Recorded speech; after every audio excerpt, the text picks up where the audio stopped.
Recording live from the Hoban Law Group here in Denver, Colorado. You're listening to the Hoban Minute. I'm your host, Eric Singular, and we are mixing things up here today in the studio. We are joined by three members of the Hoban Law Group team, Garrett Graff, Donnie Emmi, and Bob Hoban. Guys, you have all been working from home now for the last couple of months. I know you had a virtual retreat last week, and now things are beginning to regain some sense of normalcy. People are starting to come back to the office. That raises a lot of concerns. That raises a lot of considerations that you are all facing. And let's just jump in right there and get your sense on how things have been over the past few months. We've had both of you gentlemen, Donnie and Garrett, on the podcast already to talk about how you were impacted by coronavirus, how business has been impacted by coronavirus. But now we're back, at least in some capacity. Let's jump in and talk about what is top of mind right now as we return back into the office. Well, thanks, Eric, and it's good to be here hanging out with you guys tonight. But at the end of the day, I hate to say it, and you almost feel guilty for saying it, but the last 2 months have been just quite great, being at home with my two teenage children and my wife, and just spending time at home where I'd otherwise be out traveling or, working into the evening and otherwise. So it's been a really, really good thing for me in that regard. Furthermore, work has been good using technology to interface, Zoom calls, conference calls, having meaningful face-to-face interactions using technology has really just been a pleasant surprise to me. Not that it couldn't be done, but that it would be as effective. And to your point, we had that retreat a couple of weeks ago with our firm. We had, Garrett, 42 to 50 lawyers at any given time on the call, running through our different practice groups and just talking about our capabilities and having panel discussions, sort of an internal conference. And it was really, really exciting and really something to see everybody in action. Yeah, certainly. Having all these different professionals coming from all walks of life, geographical distance, and really being able to utilize technology in a very profound way. I think that's something that's all front of mind to all of us. Is that prior to this pandemic, I think many folks questioned the ability or the role of technology, at least to such a substantial degree, in the role of business and our lives on a regular basis. And in many respects, I think it's been quite a success in that from that standpoint. I look at this time as something of the gift of time, right? Having fewer commutes, spending more time with family, despite having to conquer the unmute component with, How about that one, with toddlers in the saw house. That coming.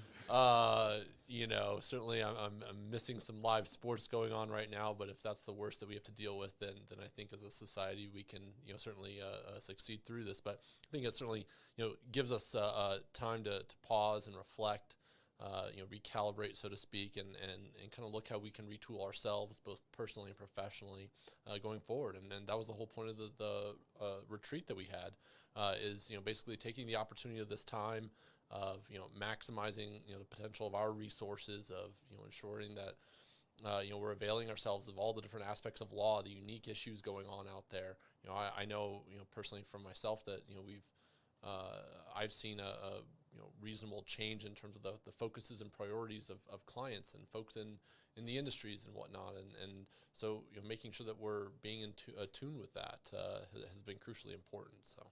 And sort of just seeing our team in action has been just remarkable. It really makes you stand back and just be so proud of the folks that we work amongst, like you said, Garrett, from different places, but just really, really successful in really high-level areas of the law. And we're certainly proud to have them as a team. Donnie, how about you? You've got a house full yourself. What have you been doing to bide your time during this the quarantine? I understand that there's a lot of bad things going on, and economically there's problems, and there's a lot of people that are suffering health wise. for me, I've been fortunate enough to have good health in my family, and I've been home with my 3 kids. I've been playing kindergarten teacher in some days, second grade teacher some days, preschool teacher other days. And it's reaffirmed, for one thing, for absolute certain, that I made the right choice when I switched from being a teacher major in college, because I don't have that salt. But one thing that it has also done is allowed me to refocus energy at home, refocus energy into work, to identify things that maybe I missed as I went through the day-to-day grind, where I'm commuting to work, traveling to this place, meeting with this party, and it allows you to take a step back and refocus and say, hey, wait, where are the important things? And that transcends not only to your personal life, but it transcends to your professional life as well, because you're able to identify and look for things for clients, for help them adapt to this situation, and that's been really important. And I've enjoyed it. I'm really grateful to be here with you guys today. First time back in the office, so I feel lucky to be here, and I'm looking forward to life returning to normal. But I've enjoyed it. I've taken advantage of every opportunity that was there, and I hope you guys have as well. Well, and there seems to be a theme here of recalibration, that we may be returning to some sense of normalcy. However, we're coming at a new world, and we have to adjust to a new world. And I'm interested in this. Nobody really, nobody had any sense that this pandemic was really coming, and you guys are on the front lines of cannabis law. I'm interested if anything surprised you that you've seen in the last months. Maybe it's the cannabis being deemed an essential service. Maybe it's something to do with force majeure. But I'm just interested, what has surprised you during this pandemic as it relates to the cannabis industry, maybe as it relates to legal strategy or other law considerations in the space? So let me take that to start. One of the things that I've seen is cannabis becomes an essential business, and now all of a sudden our federal government is looking at it as an essential business. We have new law working through our Congress right now related to allowing cannabis businesses into these federal funds for saving the companies. There is the Safe Banking Act is being looked at, and as part of this COVID-19 relief, to see that our federal government is now viewing cannabis as an essential business is something that I've really seen as a big impact. I think what's going to be really interesting with that, though, is, are they looking at it as an essential business from, purely an economic standpoint and economic relief, through this pandemic, as opposed to holistically looking at it from a regulatory change standpoint, or as a medical, a vital medical component to our society. There's several aspects to it. Well, absolutely, right. I agree with you. I think it's a landmark, progress, Donnie, that we see the Safe Banking Act being introduced and potentially being, a part and parcel to the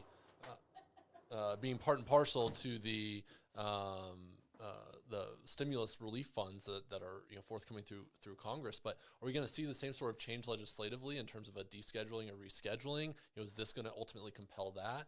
The fact that this is an election year and that we've seen a number of state ballot initiatives or legislative changes that have been pushed off indefinitely because of this pandemic. So it's actually slowing down some of that legislative change in certain respects. So it's really going to be interesting, because I agree with you. I think the tides of societal acceptance and even the federal government's acceptance is changing, but what does that change actually mean is really going to be interesting to evaluate over the course of the coming months and years, because inevitably there are some governmental delays. You talk about this idea of rescheduling marijuana, or this idea of further regulating hemp, and all of these things have effectively just been stalled for the time being, and who knows if and when it becomes a priority relative to this pandemic and, the economic crises that are related to it.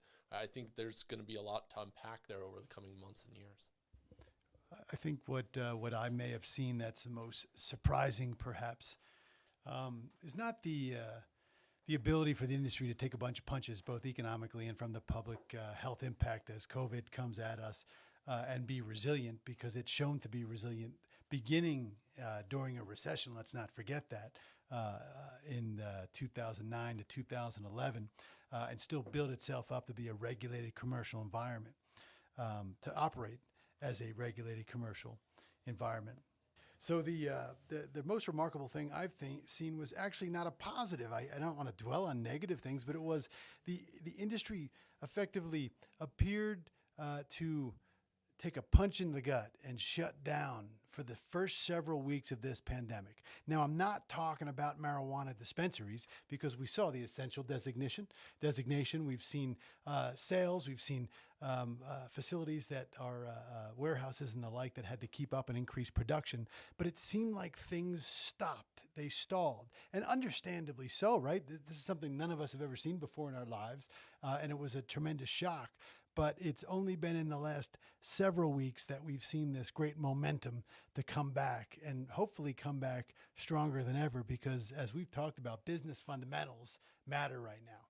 The stuff about, creating something of value that can be a great asset in the future, it's important, but revenues, bottom line in terms of asset building and creating reasonable valuations, that's really what's coming at us. And it's coming at us as a return, like I said, to those fundamentals. But isn't that, it might be an initial negative, right? That initial punch in the gut, right? But at the end of the day, I think that's ultimately a net positive. Sure. You think about any, circumstance, throughout history where, there's been some sort of depression activity or economic upheaval like what we're talking about. And from that spurs actually great economic growth, great innovation. And, I think, Eric, as you said, this opportunity to recalibrate and look back to those fundamentals. What are the core businesses? Do you have too many product portfolios? Are you stretched, far too thin for your resources across? Are you trying to own and control an entire supply chain, for example? Vertical integration when it's unnecessary and you're spanning, every continent across the globe. It's these sorts of opportunities where everyone takes that breath, takes that pause. They, simply, sit back and recognize, okay, here's what we're good at. Here's our mission statement. Here's the functional reason why we exist.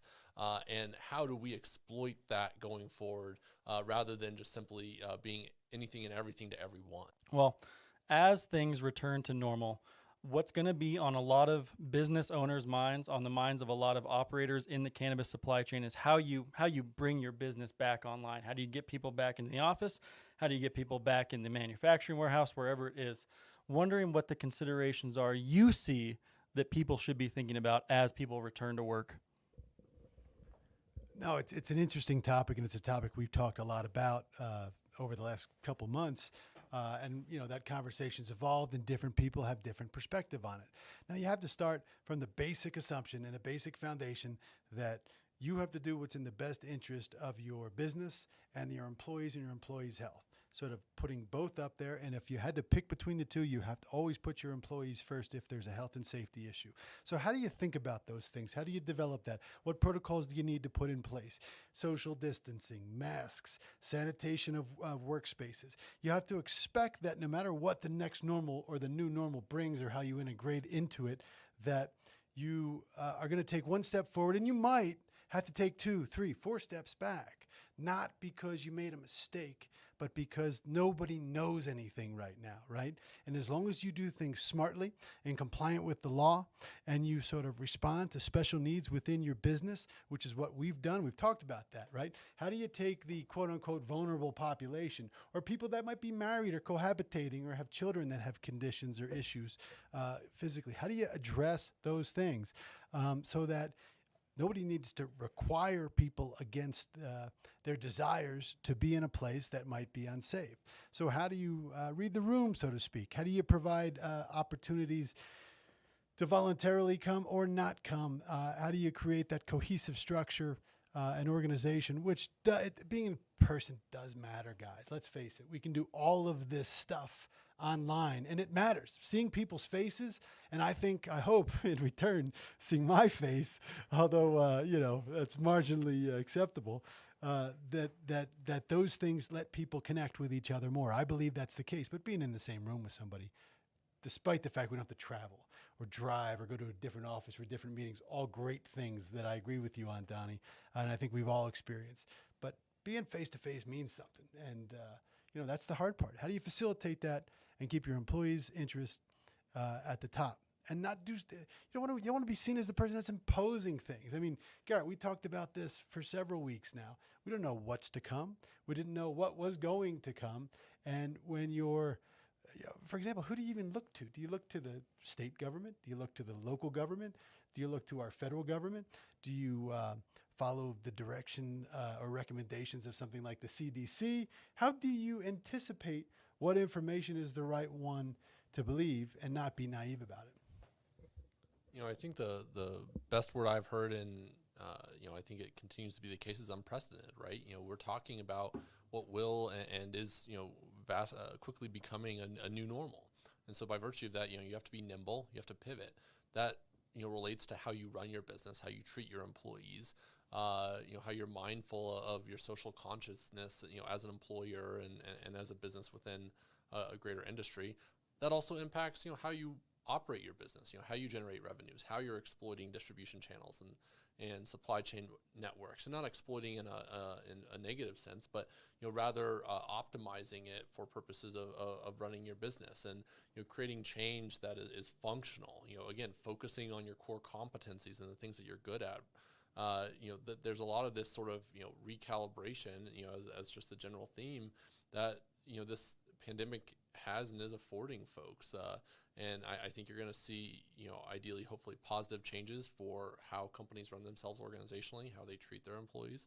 I think you're going to see functional changes in terms of, the buying and spending power of Americans and folks around the world. And, conversely then how, companies are, again, optimizing that supply chain and reaching out to their consumers increasingly more digitally. Garrett, we talked about this, though. We talked about what is the ideal workplace considering what's going on around us. Do things need to change? Do we need to adapt? Do we need to provide different style of working environments? And, that's a decision we've talked about a little bit, but we're going to have to really focus in on because, this is a leased office space right now, right? So we come down to an end of a lease and we need to make decisions. We want to make the decisions that's in the best interest and certainly what's achievable and what creates just an optimal work environment. What does that 2023 workspace look like? What does it look like? It looks different than this. It has to look different than this. But there is something, you talked about this earlier in a meeting today. There is that magic that happens when people are together, when energies are flowing, when everybody's looking at each other and reading each other's vibes. And that's duplicated in some respects on a Zoom meeting. It's there, but we've all been on Zoom meetings where, you're there, but they're looking at a computer screen over here, and you don't have that attention, that command. So it's great to be back in this environment, but the world will definitely change. I read this morning that Twitter announced that all of its employees have an option or something to that effect of staying at home all the time. Voluntary, all the time, yeah. Right. So it is going to change. But I think that, as we emerge from this, and we are doing something not our parents did, our grandparents, we're doing something that we're going to be the generation that defines what we did right now. And as we come back, one of the things that we have to remember is we have to be, compassionate to the people around us. We don't know who's dealt with it. We don't know who's dealt with it on a personal level, on a family level, children level, or living with high-risk people. So we've got to treat every situation differently. But we also have to be mindful, too, of those, as our clients are bringing people back, is they have to bring the people back that are going to continue to work. We have to change the work environment as we know it. In 2023, who knows what it's going to look like, but it's going to be different. And everybody's going to have to change and adapt and work in a different way than they ever have before, ever. But just on that specifically, Garrett, what do you think? Are there individual offices in future work environments? Or is it, and by the way, just a quick aside related, I traveled to Toronto several times over the last couple of years for business purposes and spent a lot of time in the Deloitte Canada building in downtown Toronto. And that building, over a dozen stories tall. I can't exactly remember how many stories it had, maybe double that amount. But the point is, there weren't offices, right? There weren't individual offices. For a company like Deloitte Canada, there was a sort of multi-purpose room, there was a multimedia room, and there was a traditional conference room of all sizes. You had sort of, remember the old study rooms in law school or college where you'd get together, rooms that size, rooms with scientific capabilities to test materials and manufacturing capability, like really interesting, diverse. People would go in and they'd reserve certain spaces to work on certain projects at a certain time. Even, I was told, executive leadership didn't have offices in the Deloitte thing, the Deloitte building. So I guess my point is I was exposed to it and I thought that was unusual, right? I see some merits in it now after going through these mechanisms, but do we have offices, or is it something more akin to Deloitte Canada? I certainly think we have at least some offices, right? I think that this will certainly spur innovation of some sort of or another. You know, there's a number of companies, Twitter, I believe Facebook, Google, others have committed to, you know, working remotely for the remainder of this year. And I think that there's going to be a certain allure to that for some period of time. At the end of the day, you know, I think that it goes as the pendulum swings. You know, you have this traditional, conventional, normal, everyone gets their own office. Pandemic happens. Pendulum swings all the other way. Everyone works remote. And then guess what? By the time that pendulum ends up stopping from its swing, you're going to find yourself somewhere in the middle. And we don't necessarily know exactly what that is right now. You know, I try to, think of it akin maybe to what you're saying about Deloitte, but even think about the evolution of real estate. You used to have these singular use, parcels and developments of real estate. And now the biggest thing is mixed development, right? That's similar to what you're talking about that's occurring at Deloitte. I think you'll see that occur where you're going to have some, specific office space, some, perhaps study room space, some, mixed use space or bullpen type areas. I think a lot of, companies have been innovating in that direction for some period of time, but we've also talked about this, for example, as a law firm, lawyers are loud. They need their space sometimes, right? So you still have to, provide some sort of environment for them to have their confidential and other calls. So I just can't see a complete cutting of the ties with all office space, but this, as part of this recalibration, there's certainly innovation in, curing inefficiencies, right? You think throughout your business, we've talked about this in terms of, budget cutting and budget evaluation, right? Trying to anticipate all these sorts of things. And it makes you realize through all of those exercises, whether you actually have to go through with those or not, where are the things that, you have the opportunities to render more efficient? They're not things that you've necessarily had to address for years. It's been working, so why reinvent the wheel? But this is the time in which you start toying with those ideas. You start experimenting. You start innovating. And ultimately, you recalibrate to ultimately what we'll find to be our new normal. Well, that sounds kind of like another silver lining in all of this is just that space for experimentation.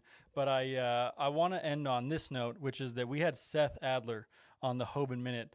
And as we all, as we think about what we're looking forward to the most about life regaining some normalcy, I remember Seth Adler said that Bob Hoban's smile in person was something that everybody needed to get a piece of at some point. Not saying that that's necessarily the thing I'm looking the most forward to, but I do remember Seth saying that, and I really enjoyed it at the time. But I'll put it to all of you guys. What are you looking forward to the most in a post-COVID world? Well, I would have to agree with Garrett's sentiment. I miss live sports. I miss live music terribly. I miss, as Donnie, as we talked about, getting outdoors and going skiing. And we missed a great end of a season, by the way. Not to lament that, but it's a fact. And ultimately, I miss going out to dinner. My family and I were in a groove where we would go out to dinner, quite often. Sometimes up to 3 times a week. And we really just enjoyed that. It was great. And we've also loved making dinner at home, but at the same time, it's just not the same as, hey, let's go out to dinner. There's something fun about it. Let's go out to eat as a family. So I miss that as well. I think for myself, I'm looking forward to having some more childcare back in the day-to-day routine. That will certainly help ease things. I certainly miss live sports. I miss the in-person interaction. This has been a great opportunity to meet neighbors that I've not previously met with or spent a ton of time with. But, just being intentional about that time, but also even with coworkers and other friends, having that sort of in-person interaction, unfortunately, Zoom just doesn't cut it, right? It's a adequate replacement, but it just is not the same. There's just something different about it. So I'm looking forward to some aspects of normalcy. I'm not saying we need to return to exactly the same normal, but to provide a little bit more of a routine rather than the same 20 square feet within your house every day. So. Well, Bob already said it. I miss skiing the most. It was a terrible time to end a great season. That was it. I mean, and I look forward to returning back to life. I loved what we did. I loved being home. I loved this extra time with my kids. I loved being there to teach them. I will never, ever forget teaching kindergarten for the little bit that I got to do it. But I look forward to getting back out in the world, and I look forward to meeting with people and talking to people. I look forward to going out to dinners. I look forward to music. I look forward to the concerts. I don't know when that's going to happen, but I look forward to it, and I look forward to going to see the baseball games and traveling to different baseball stadiums around the country. So it's going to come, and I'm ready for it, but I look forward to it just the same. No, well, it's been a pleasure to be here with you guys, and it is going to come. It's just a matter of time. Thank you for being here with us, and signing off. Thank you for listening to this episode of the Hoban Minute. Do you have any ideas for episode topics or guests? We would like to hear from you. Reach out to us at media@hoban.law and stay tuned for more on the Hoban Minute.